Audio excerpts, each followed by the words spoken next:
All right, Coach, preparing for FAU this week, what challenges on defense do they present to you that stand out the most?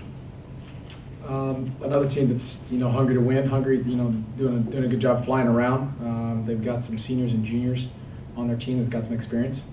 Not as many as maybe we've played in the past. They do a real good job in the past. Their pass efficiency defense, I think, is number one in the conference. And so throwing the ball, we've had some success throwing the ball, so they've got a good pass defense. They do a good job with their scheme, and our challenges are continue to stay the same.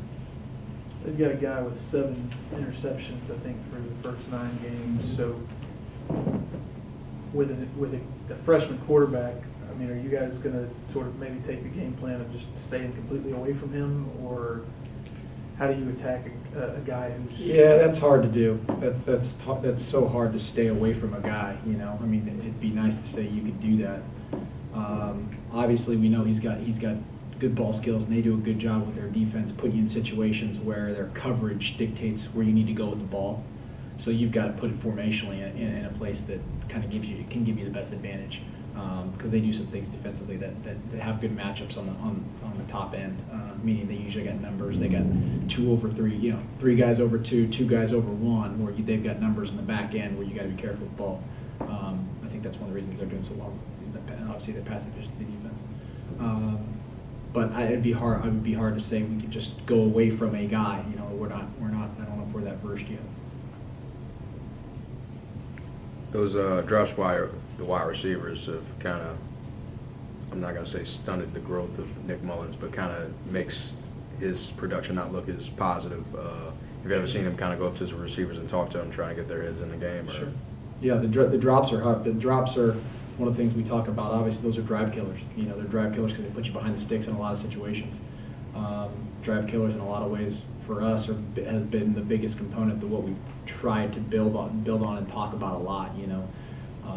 How we can slow down these self-inflicted wounds.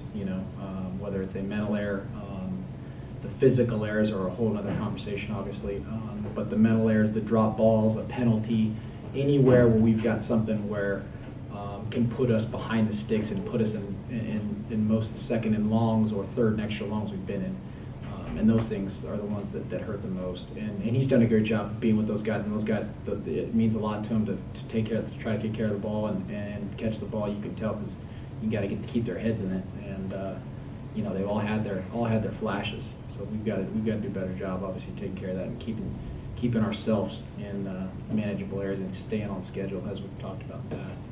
A couple games starting for him under his belt now. Where would you say Mullins is right now? He's continuing to grow every week. I mean, he's done some good things. He's done some things I know he wish he had back. I think they all have. I think he's right on pace to continue doing what we thought he could do, and that's be a really good quarterback here to come soon. And he's already doing a lot of really good things. He's through progressions. He's doing some things that are definitely ahead of his time. He's ahead of his time in that regards to some progressions. He's finding outlets real quick, which is hard to do as a young guy. He'll find the second and third outlet. Sometimes at the same component, he misses some of the some of the progressions. I think on the front end, the early parts of the progression, he gets through kind of quick. So he's done a great job. He's going to be very special. He's doing a lot of good things, and we're real happy with the progress he's making. Obviously, we need to keep building around him and as a staff when he starts with us, and then moving towards the guys in the group. Did you count the drops against Tech? Yeah, there was I think 6. I think there's actually 5. If I go back and look at that. That was maybe the game before. Did you count? No. Yeah, we count that. There was one that there's obviously ones. There's ones that was tipped, which you don't know whether to count or not. So, there's 4 crucials for sure. As the injuries have sort of taken their toll, on the team as a whole, but obviously receiver with no trip this past week, and Ricky's been banged up, and there are others. But how does it make you feel, as an offensive coordinator, when you see guys like Chris Briggs and Kyle Sloter, who were pretty far down the depth chart to begin the season, come in and play like they did, especially last week, this past couple days ago? that's a tribute to those guys. I think we're in that part of the season where many are. If you get banged up, you're down your board, and those guys have done a good job all season, staying engaged and being able to plug them in situationally into a game plan is where we're at. Kyle was a quarterback in spring, and now he's an H and learning how to play wide receiver. And He was a quarterback for like a week in the fall, right? Well, yeah, I mean, he's a quarterback in general, but yeah, exactly. But I mean, was taking snaps and running some spring, and so it's just funny, you just get in those situations where guys got to step up, and those are two examples, Christian and Kyle, what you mentioned. There's plenty others. Obviously, we traveled Jarrell Aaron for the first time last week as well at X. Guys are going to have to step up and continue, embracing their role and learning and engaging, and we got to keep them engaged and put them in positions to hopefully be successful with having limited experience. So those two guys you mentioned did a great job for us last week, and they'll continue to do it in the last three, I'm sure. Coach, last time you guys were at home, Mullins had a big play to Dominique Sullivan, and that was a bright spot to build on. Are you excited to see what your offense can do again with him at home again? Yeah, I think another chance to go play, absolutely. Obviously, we like being home. We got a 2-game homestand here, and we're excited about that, being in front of our crowd and in our home place. And having Nick, who you mentioned, go out and play again, having Dominique have another chance to play, having all these guys another chance to play. I think they're building on some stuff. There's flashes of things that we're doing right, and they're excited about it. They can see it. They went out last night and had another good Sunday night. I mean, it's another opportunity, and hopefully those big explosive plays like you talked about, things that we calculate to see exactly where you're at are going to be important. Coach, on the double pass with T-Man Holmes there, can you talk about that play and maybe what went into the decision to use it at that moment? Play we've been practicing for a couple weeks. To use that moment, it's a sudden change in plus territory, pretty standard for a lot of people, I think, who are versed in obviously football and timing of when to call that play.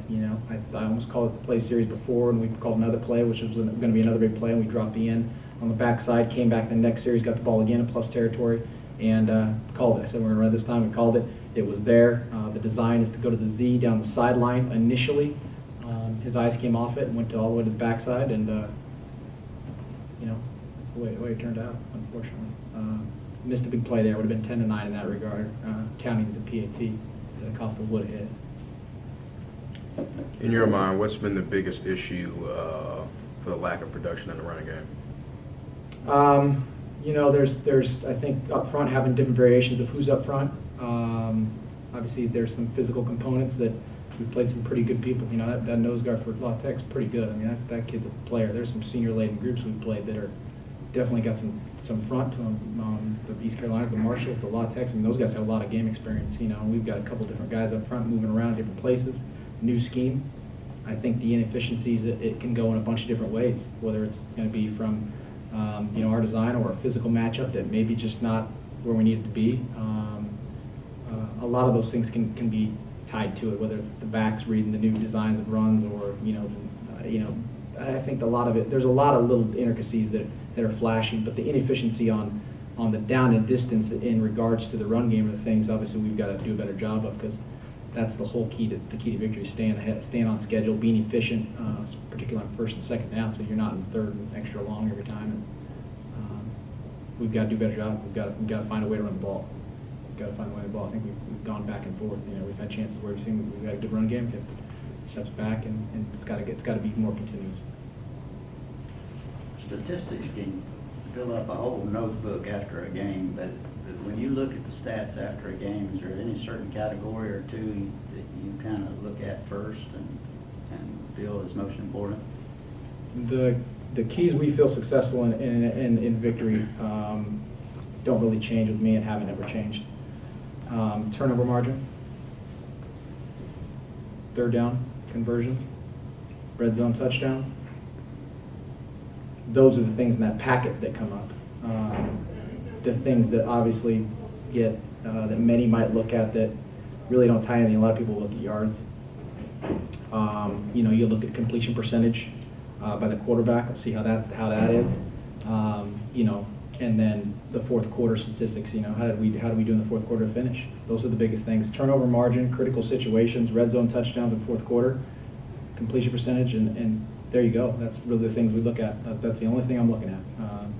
Because you can win a game with less time possession, you can win a game with more time possession, you can win a game with more yards, and you can lose a game with more yards. Those things are really the ones that don't mean much.